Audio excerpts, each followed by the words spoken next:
Start with class, and I'm going to go ahead and share my screen with you all and with the class. Let me just copy one thing before I do that. And I'm going to put in the chat box for those that are on Zoom, the Google Slides that I'm using, as well as the Google Docs that have our texts. Now, I'm going to talk mostly about these two texts rather than having us go like deep into them, and I hope that'll make sense when we get to that point of the class. But that's my plan. So let me pull up my screen. There we go. Hopefully those in the room can see it. Those on the Zoom can see it. Oh, look, we got some folks joining us as well. So I am gonna. All right. So this is the fourth week of a class that I don't want that to go away, so we can see it. All right. Fourth week of the class, Images of the Church in the New Testament. Next week is the last class, so just prepare yourselves that the class is coming to an end.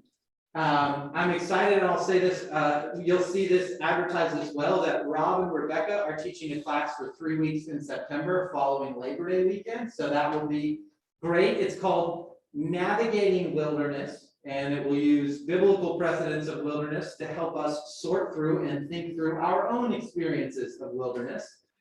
Some would say we're still in that experience of wilderness to one degree or another because of COVID. So that should be a great study, and I'm grateful to both Rob and Rebecca for leading that. I will be gone for 2 Sundays. Fingers crossed for a trip to Scotland with members of the church. So that should be fun, hopefully, and healthy. Let me tell you the topic for today is the church as a fellowship in faith. The church as fellowship in faith. For our time today, I'll do a brief review, as is my custom, since sometimes we have folks that filter in, and I always want to give us a sense of where we've been. I want to say a few words about fellowship, and this may be that I didn't have strong enough coffee this morning, or maybe it was too strong and I was feeling a little grumpy. But I think that I want to start with some questions about fellowship and some thinking about fellowship. And then we will sample 2 images of life together. One from Acts 4, that's the first passage on the handout that I gave you, and then one from Romans 14 and 15, which is the second passage that's provided.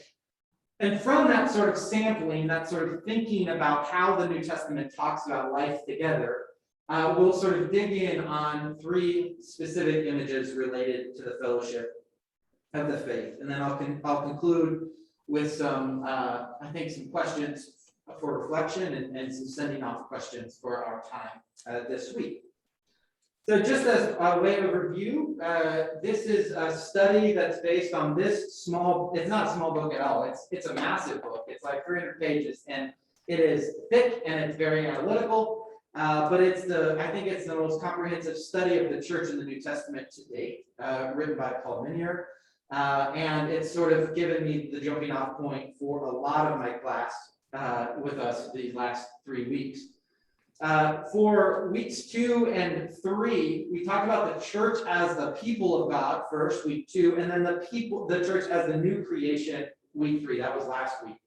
And these 2 images really pair nicely this idea that the church is both particular, it's bound not to just any people, not to the general human race, to a specific people of God through the ancestor Abraham in particular, but that the image of new creation calls for a more universal, that the new creation that the church represents and experiences is an interpersonal new creation, it is a personal new creation, and it's even a cosmic new creation. And so the universal and the particular are held together.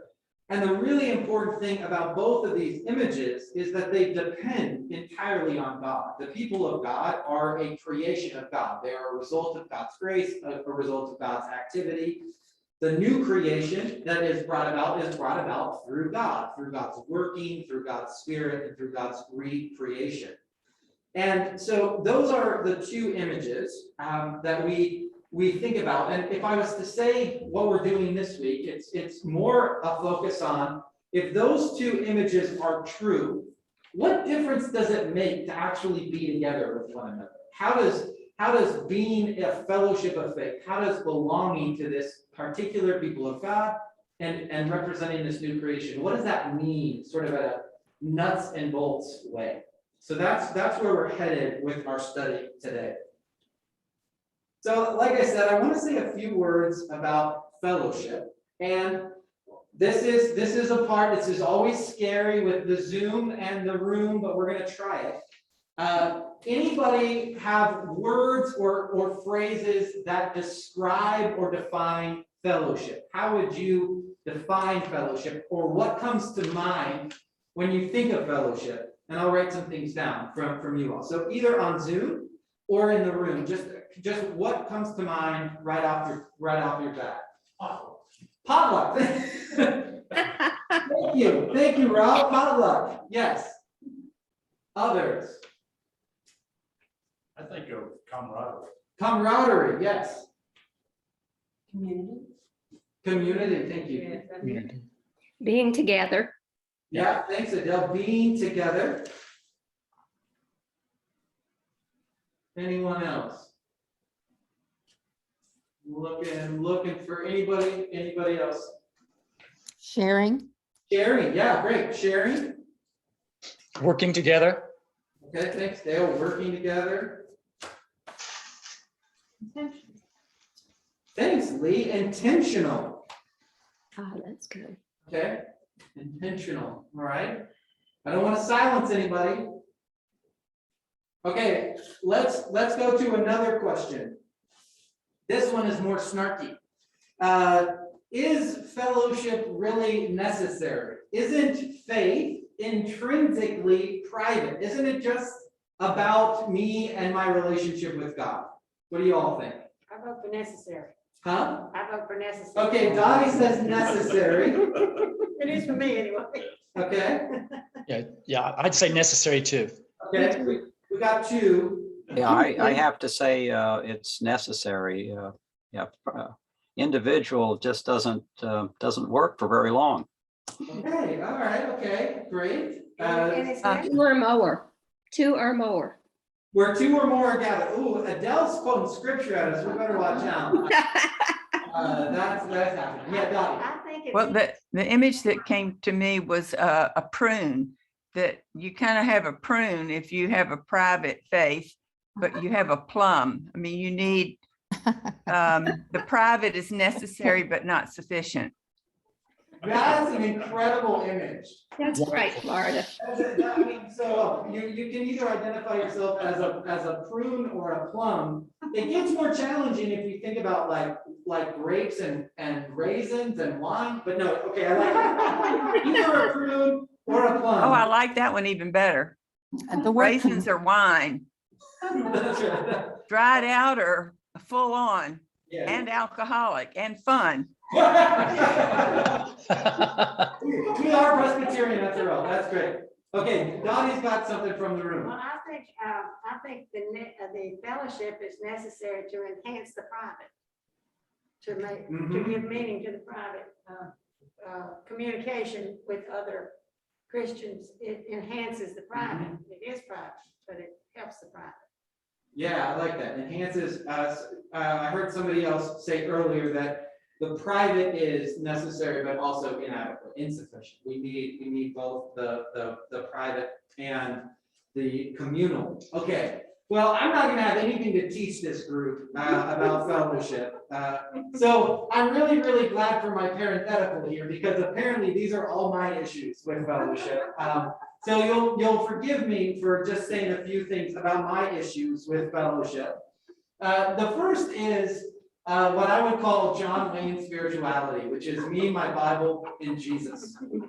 I'm familiar with this form of spirituality. There's a very popular form of spirituality, which says that other people are like I'll put up with other people, but mostly they get in the way of my relationship with Jesus. And it'd be great if I could go to worship and the people in front of me maybe could not breathe through their noses so much, or they could quiet their children, or maybe they could wear different clothing, or maybe they could have showered, or fill in the blanks. And so when I think about this topic for this week, the church is the fellowship of faith, I think it really is counter to this form of spirituality. It also is counter to a form of spirituality that is very self-centered, right? If this music doesn't please me, if this community doesn't please me, if the programming doesn't please me, I'll go find someone that can market to me better, right? I mean, you see some of how individualism and some of our values as Westerners are filling in. Yeah, But then even monks have community. monks? Yeah, Oh, they yeah. have community. I mean, they are privately, as I understand it. Yeah. No, But monks even they have a make tremendous amount of community, community. but they have private, they emphasize the private, I think. I don't know. I'm asking. I think monks have a good balance. They do a lot together in commonality. They share meals together, they work together, they worship together.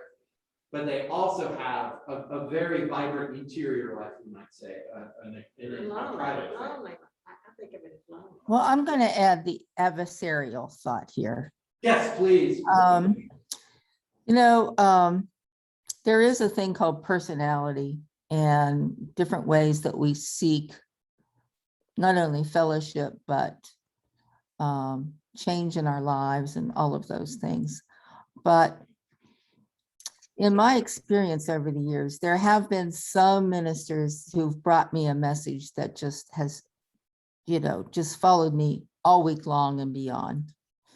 I mean, you take someone like Joanna Adams, I will never forget her Father's Day Sunday sermon. It was incredible. And to listen to Chris Henry, who's now in Indianapolis, he was powerful. He was unbelievable. And there are so many choices these days of ministry and sermons and books. And not to dissuade from that, that's really important because we can pick and choose. Yeah. But the bottom line is just being in a group of people, that's the bottom. Because if it weren't for people, just people in general around us, I don't care whether they believe the same way I do or not, it's still, in communion is just still, I think, part of the human experience. Yeah, absolutely. Yeah, I appreciate that. I mean, you capture really nicely two of the realities, which is in the marketplace of religious ideas or religious content or pastors or preachers or faith leaders or what, fill in the blank. There's a lot that we can choose from. But the community that we do it with is also super important. Some would say more important, as important. We could argue about that. Let me advance to my second issue with fellowship, and that is exactly what Rob said, is the association of fellowship with potluck, which makes fellowship almost adjacent, right? So we have that in some churches, there's that 30 seconds of awkwardness where they say, why don't you stand, pre-COVID, but stand up and go say good morning to people. And depending on the congregation, I've been Presbyterian most of my life, it consists of like 30 seconds of vigorous activity and forever of like, can I sit down now? Is this okay? And so, so sometimes I think we associate fellowship with, yeah, like it's a nice addition, it's a nice additive, but really what matters is, fill in the blank. And so, again, these are my issues, they may not be your issues. But I want us to have a more robust idea, as Lorraine has said, and as so many of you have already said, that no, actually, this community of faith, is what it's about. Like the fact that we get to do it together with other people is really, really important. And then the final thing that I'd say about fellowship is, thinking through being a part of a church, being a part of a fellowship, as more than, not that there's anything wrong with institutional membership, but as more than institutional membership, right? We are a member of the faithful, this community of faith, not simply so we can fill committees. Very important work. Nobody hear me saying that this is not important work. A part of a transformational community, a community of support where we call each other up in times of hardship, where we support each other, where we celebrate, where we weep with those who are weeping, and so forth. And maybe we actually transform the communities that we're a part of, the neighborhoods that we're a part of, and so forth. So again, these are some of my issues. You all have already advanced in the Christian life much further than I have, because these were not your issues, but these were some of the things that I brought to our study. So, and I'm going to come back to them at the end. Again, mostly for my own counseling and therapy. So thank you for being here for that. Much appreciated. So let me advance to some samplings of life together. As I said, I'm going to talk mostly about these two passages that are in your handout. I'm going to call attention to some particular places. But the first image of what this life together might look like or could look like comes from the book of Acts. There's a similar picture in Acts chapter 2. So this is the sort of 2.0 version of that from Acts 4. And it's from Acts 4:23 through 35. It's right after Peter has been in prison. He's been told by the religious authorities, no talking about this Jesus person anymore. No talking about the resurrection. You just need to keep quiet. And so he gets released and he joins together with the other Christians in Jerusalem. And here are some of the characteristics of this faith community, of this community of faith. The first is it is a community of praise and prayer. That is to say, it is a community of worship. That's what they do in verses 22 through 31. They pray, they give God thanks, they give God praise, they ask for courage. This is a characteristic of a community of faith, of the fellowship of faith. Next, they are bold in speech. They speak with boldness. Parousia is the Greek word that is used. It's what any male Athenian citizen prided themselves in, was their ability to speak publicly, to speak boldly in a gathering. In verse 32, it says that they were of one heart and one soul. And Minier in his book says that they had a oneness of loyalty, love, wonder, and courage. And I love those four nouns together. A oneness of loyalty to God, loyalty to one another, a loyalty of love, a loyalty of wonder. These early chapters of Acts 1 through 8, we might say, are a sort of one wondrous story after another. And so part of our life together, our community of faith together, is experiencing wonder.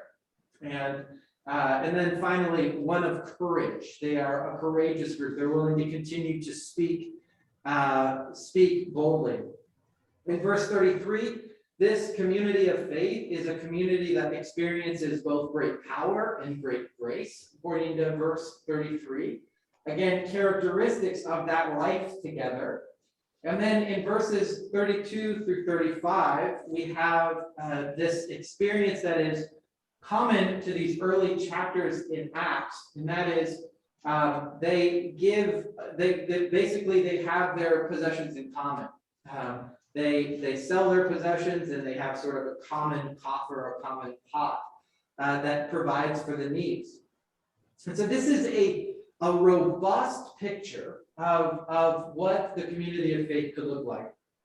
New Testament scholars probably would say that there's an idealization of this community, that this might be an idealized picture. This is the ideal community, and that life on the ground may have been a bit different. It may have been more fraught or more prone towards dissonance and disagreement, but they are all together.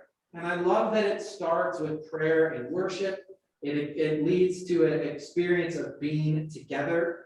of sharing in life together. So this is one image, one sort of sampling of life together.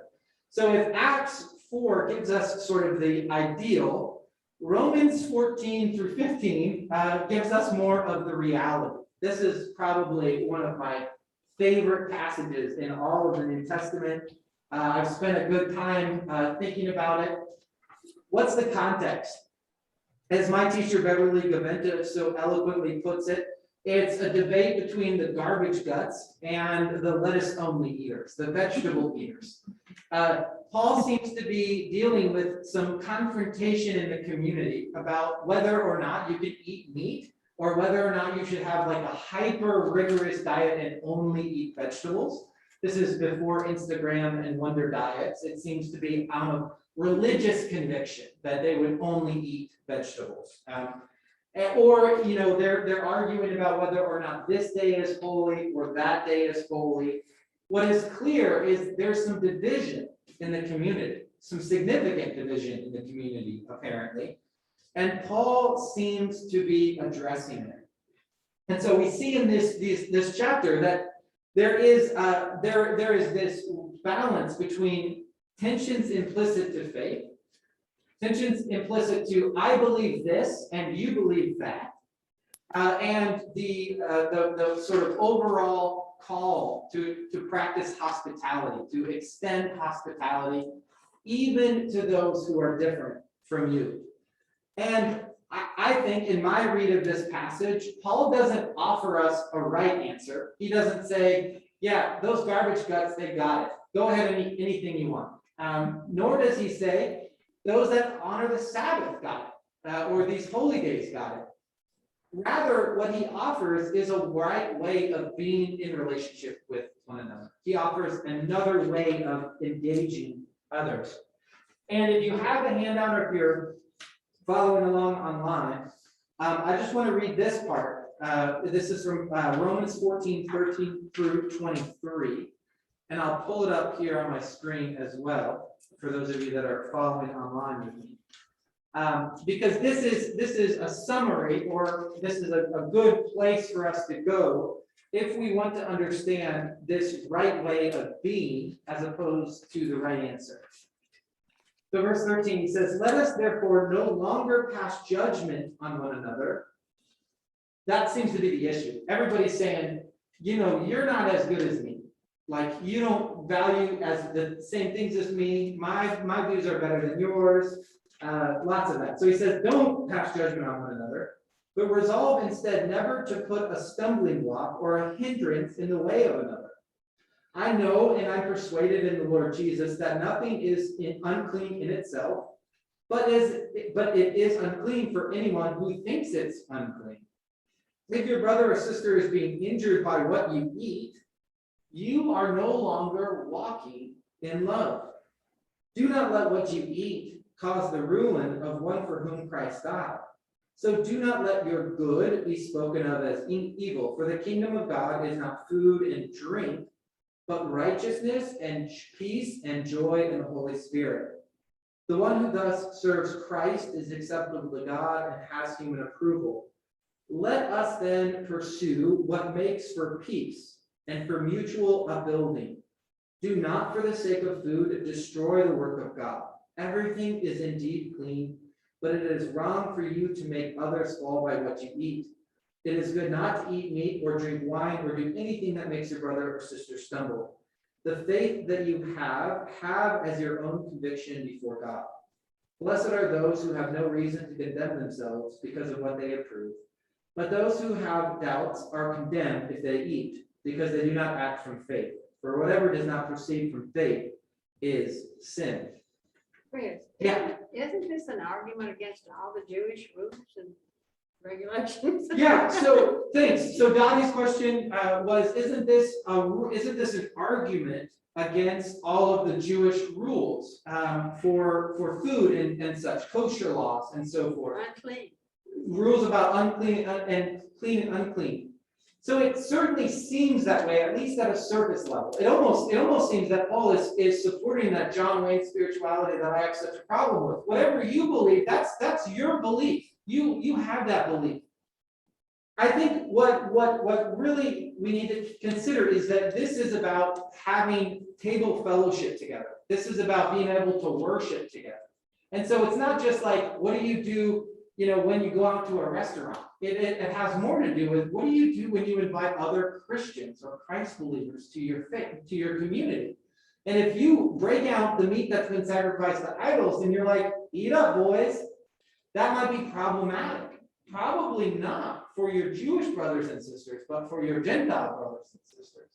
And so Paul seems to be saying, again, he says pretty clearly, all things are clear, they're clean, there is no longer clean and unclean. So he's got these sort of convictions, but he goes as far to say, but those convictions are nothing if I fail to walk in the way of love, if I fail to walk and work for mutual upbuilding. So I think that this is a passage that really illustrates some of the complexities of being in community together, of doing life together, where, we no longer struggle with the issues directly of Romans 14 through 15, but I think it's easy for us to think of parallels that we could probably have a robust conversation about.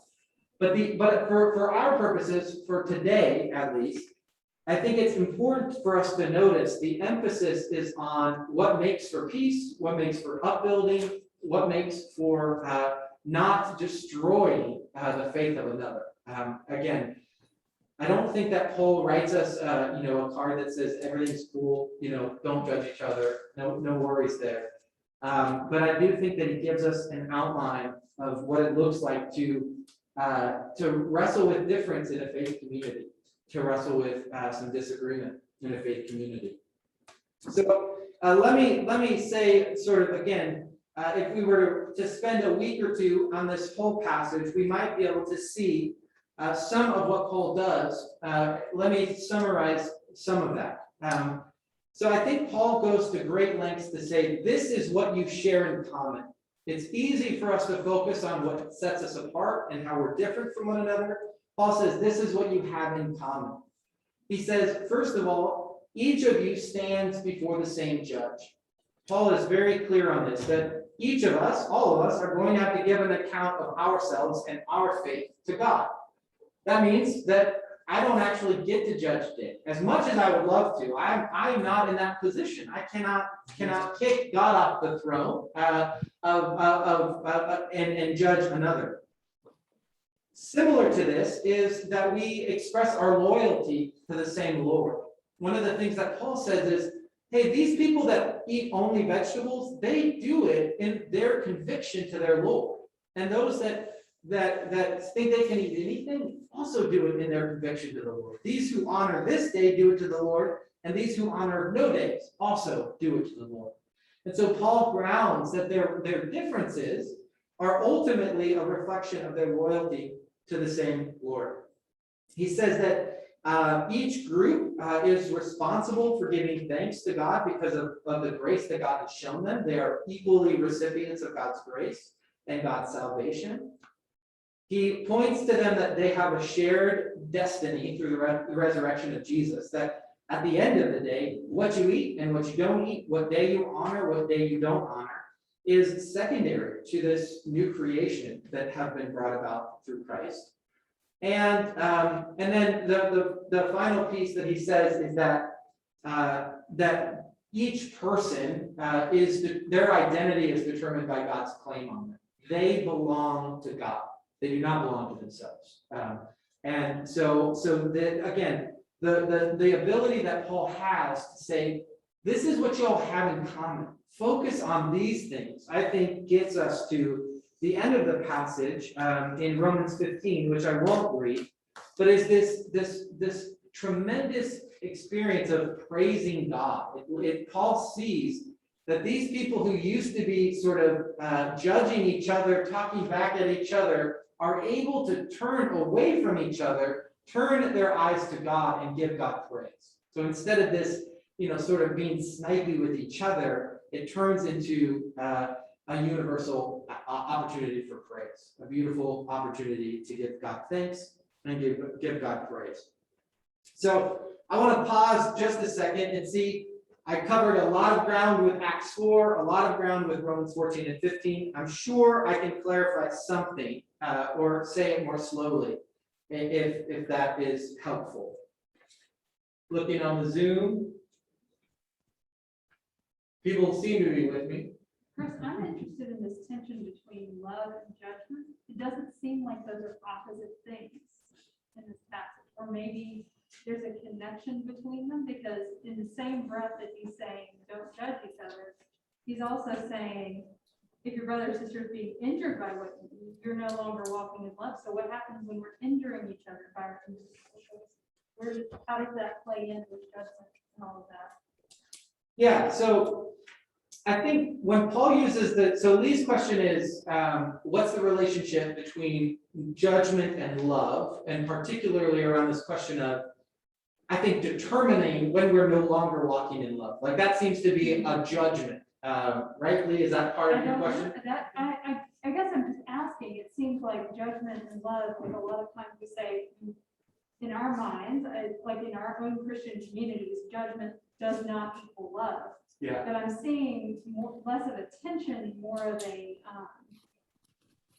relationship of some kind, as you said, between love and judgment that may not be oppositional or the same thing. Yeah. There may be some combination of the two that is better. Yeah.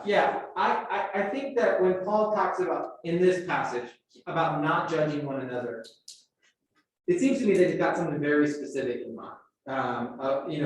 Sort of in evaluating the faith of another, whether or not it's sufficient. He uses this language of, some are strong and some are weak. So there's judging some to be superior and some to be inferior. I think is some. So I think it's a judgment of value, of a judgment of their spiritual fitness, their spiritual even sophistication, we might say.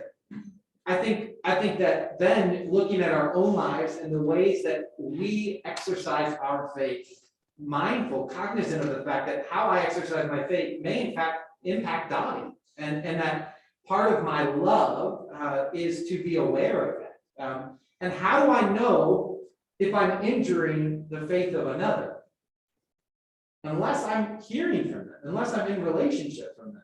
Unless I have the opportunity for Margaret to say, Chris, when you read from the New King James Version, I really am bothered by that. I don't know. That's not a good example. But I do think that I think it's rooted in an actual relationship that Paul is saying, that we would actually have to be close enough to those in the community of faith to know that somebody is actually injured by our faith convictions. Wouldn't that come with fellowship, that we would all communicate together and understand differences? Yeah, I think that's right, exactly right. That's basically what he's trying to say. Through fellowship, we would understand if, I'm hurting Rob or Rob hurts me, whatever. Yeah. Then we can communicate about that. Yeah, I think that's absolutely right. I think, yeah, Emma. I took it as, Emily, when you were speaking, that we shouldn't do things that intentionally offend others, because we're not the ones who should be judging. At the end of the day, we're not the ones who are judging. It's God who is essentially judging us. So put your differences aside. If you have differences, those are fine. Just don't do something intentionally to offend somebody else. But maybe I got it wrong. No, I think that's absolutely right. I think Paul seems to be saying, he actually says explicitly, who are you to judge the slave of another? And so I think that's absolutely right. I also think that the emphasis is, so if on the one hand there is the horizontal level of work for love, work for upbuilding, the other issue with judging is that we focus on ourselves rather than what Paul, I think, ultimately wants to have human communities do, is turn their gaze to the divine. He wants them to say, man, I don't need to worry about what you're doing because we are so caught up in giving God thanks and giving God praise. And it doesn't even matter, right? I mean, I think that that's somewhat idealized, but I do think that that's what Paul is after, is we are so good at this as humans, right? We're so good at like this, that Paul is trying to eventually lift our eyes to the horizon so that we focus not on our paltry sort of differences, but on this huge difference that God has made for us, would be another aspect. Okay, Zoomers, we're good? All right, okay, let me keep going to some images of this fellowship of the faith. I want to share 3 with you, and then we'll be close to our ending point. So the first image of this faith community is the fellowship of faith is holy or called out ones. And those may not seem to be very similar at all, but they're often used synonymously in the New Testament. The community of faith is holy. It is set apart for God's purposes. And that's also reflected in the Greek word for ecclesia, for church, is the called out ones. I don't know what just happened. Hold on, I lost my Zoomers, guys. Uh-oh. This is awesome. We're here. We're here. On the screen here, sorry. Oh, There we are. Okay. We on the big screen that people see you all and also see the slides. So okay, I'm back. My tendency, I think some of our tendency is when we think about the word holy or saints, that's the same word group in Hebrew or in Greek, is we often think about individual saints like Saint Teresa or one of the saints in the early church, rather than to see ourselves as a community of saints, or at least as a community of saint making, right? That this is part of the process of being together. And so saints in the New Testament almost always refers to a plural group. The singular is the exception. The rule is y'all are saints. Paul will address the communities as saints. 1 Peter addresses early Christians as saints, as holy ones, as set apart ones. When we think about what it means to be a saint, very often it's not just about self-transformation. It's not just about becoming the best version of myself, although I really am really interested in that. It's about becoming the best community possible. So in 1 Peter, for example, one of the central motifs comes from Leviticus. You shall be holy as God is holy, right? Holiness, the set apartness of the community, is based in God's set apartness. And almost every exhortation, every teaching, every moment in 1 Peter is a reflection of that set apartness. But again, it's not just what one individual can do, it's what a community can do. So these values become communal in their focus. And they are played out in institutional behaviors like love and reconciliation and truth-telling and justice seeking and so on and so forth. These are central to being a part of the community of faith. The second image that I think is really important, probably because of what I do for a living, is community of learners.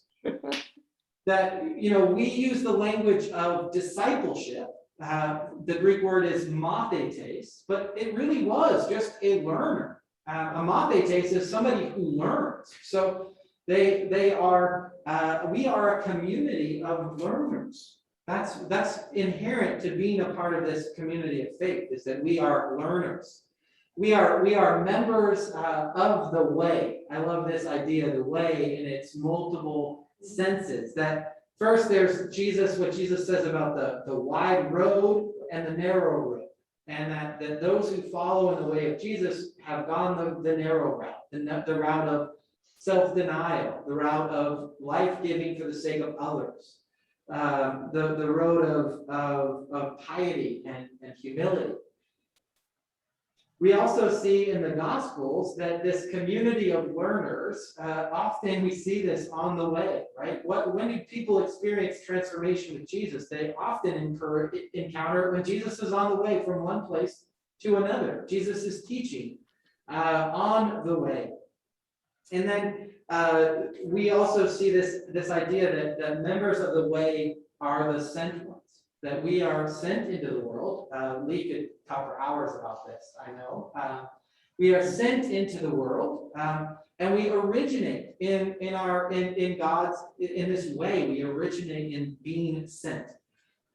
In the book of Acts, the way, members of the way is the earliest way that early Christianity was described. That it wasn't, they weren't called the church yet, they weren't called Christians yet, they were just members of the way of Jesus, the community of learners. And so part of our fellowship of faith is being disciples, which means that we are taught by Jesus, we are taught by the stories about Jesus, and we align our ways with Jesus.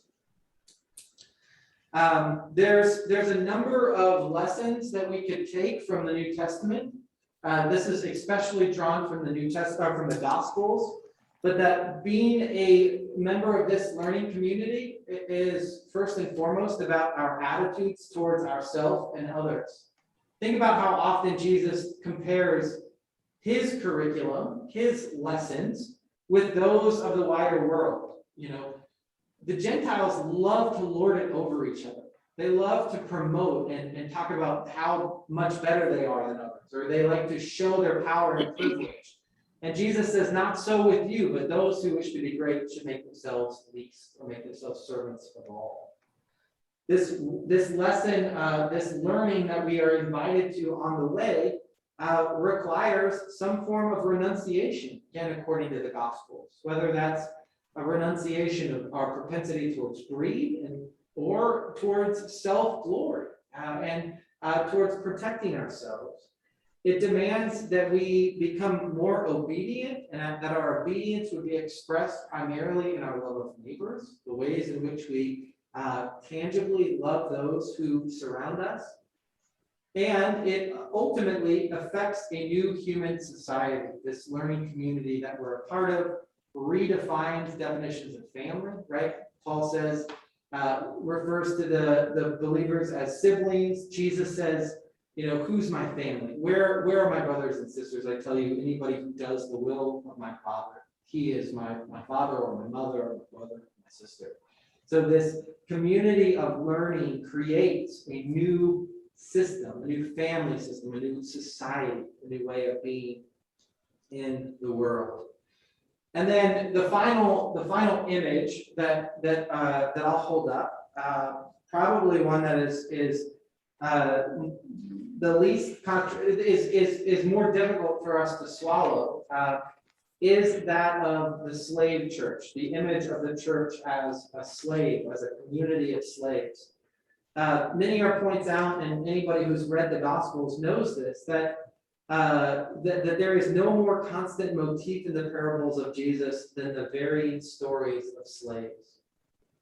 This is in the history of Jim Crow, in the history of the civil rights movement, in the reckoning of slavery and its impact in this country and in other Western nations. This has been one of the harder parts about Scripture, is that Jesus thinks and uses the institution of slavery as an adequate metaphor for the human and the divine relationship. If you go back and you think about the parables, the degrees to which God is depicted as a slave owner and God's people are depicted as slaves is problematic. Dottie, you're shaking your head. I don't remember that. I don't know. So if we go to like the parable of, I understand the concept of God's people. Yeah. I never heard the word God's slaves. Yeah. Just so I mean, this is adjacent to the broader point, but if we think about especially the parables in Matthew's gospel and in Luke's gospel, the degree to which faithful behavior is used as an analogy, or slavery is used as an analogy for faithful behavior. So we think about the talents, the parable of the talents, right? In the Greek, these are all slaves of a master. They're all entrusted with this money, and the ability of the master to sell the unfaithful slave and his whole family, right, is it's problematic on so many levels.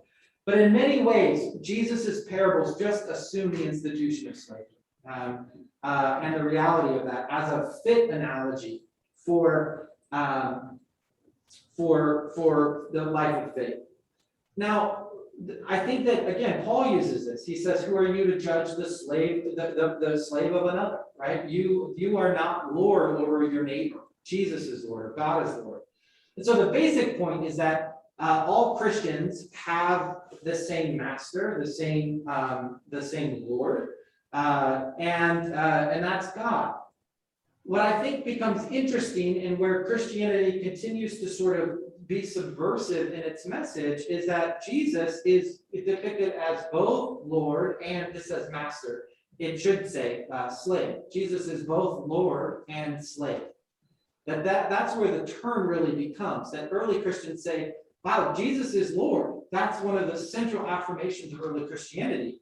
And then we'll say, like in Philippians 2 and in Mark and in other places throughout the New Testament, that Jesus made himself into a slave, that Jesus took this subservient role in his life.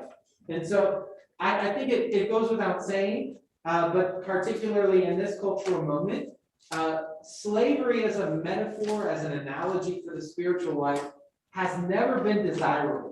It has never been comfortable. It wasn't comfortable in the first century context, and it's not comfortable in the 21st century context.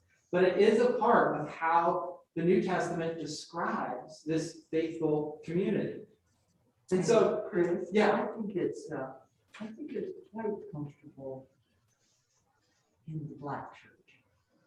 I think there is a lot of identification of people surviving through slavery in America and probably in other parts of the world because they saw that Christ was speaking of being enslaved. Yeah, yeah. And in other words, I don't know.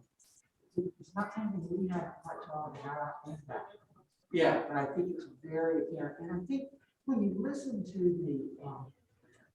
the spirituals, yeah, you often pick up on how burdensome it must have felt to be seen like that when you were enslaved on a southern plantation. Right, right. So.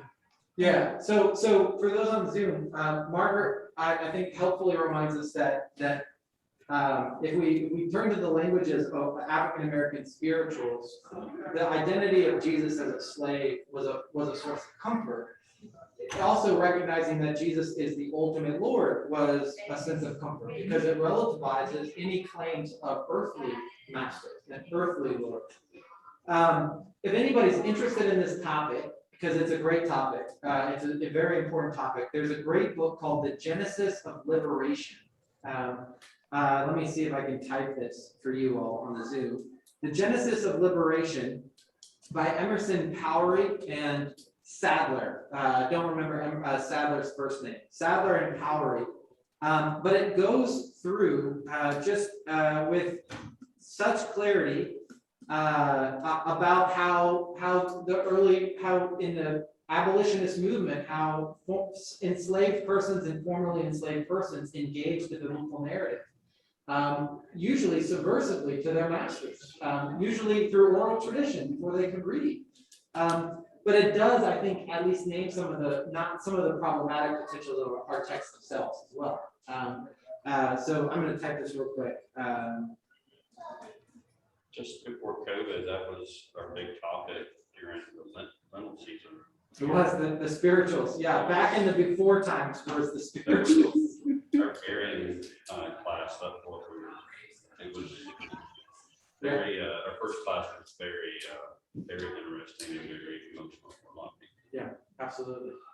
Yeah. So let me just say a couple things about this and then we'll conclude. As I mentioned, the narrative about Jesus, the model of Jesus, as one who existed in the form of God but emptied himself and took on the form of a servant, that's what Philippians 2 says, becomes paradigmatic of this church of servants, of slaves, that we belong to God and that therefore enables us to have a humility. Paul also would say in Galatians, for example, that because of who we are, because we have become slaves of Christ, there's actually paradoxically a freedom that affords us, that we experience freedom from fear, that we experience freedom from people pleasing, freedom from the law, freedom from flesh or the world or the devil, that part of our being transformed from one form of one master to another is profound freedom. And then in Galatians 5, that this idea that not only do we get a new master in the sense of the gracious God, but that we're also called to become slaves of one another, that we are called to serve one another, even in costly ways. Again, not an easy metaphor, but one that is present and true of the church. So let me conclude with some final words about this fellowship of the faith. You all, as we said at the beginning, are already here with me, that the fellowship of faith is more than adjacent. And so just restating that community is integral to our life in faith. It's not an afterthought. It is a part and parcel for the process. That being a member of this community of faith is both a gift and a responsibility. We are the gift part we talked about last week and the week before. The responsibility part is think about the fruits of the Spirit, or think about humility, reconciliation, mutual service. That we would work towards our mutual upbuilding, I think, is really the significant part of this vocation. And then let me leave you just with two sort of reflection questions for this week. The first is, when have you experienced transformational community? When do you go back to an experience of the community of faith that has been transformation? Can you call that to mind? And then the second is, how can you build up others in this community of faith? Or how have you been built up by it? 2 or 3 thoughts for this week. As you go out and you go about your days this week, we'd love for you to spend time thinking about these questions, and you can share them with me. Send me an email, give me a call. We'll find coffee, we'll do something. But hopefully, we all experience community as more than adjacent. So I'm gonna wrap us up here because it's 10:46 and some folks I think have already left for church. But I want to say thank you for their patience on Zoom. Thank you for your patience in the room for following along. And next week we wrap up our study with the church as the body of Christ, which will be similar in many ways to what we did today. So thank you all, and we'll see you. Thank you, Chris. Thank you, Chris. Bye. Hi, everybody. Thank you, Chris. Woo-hoo.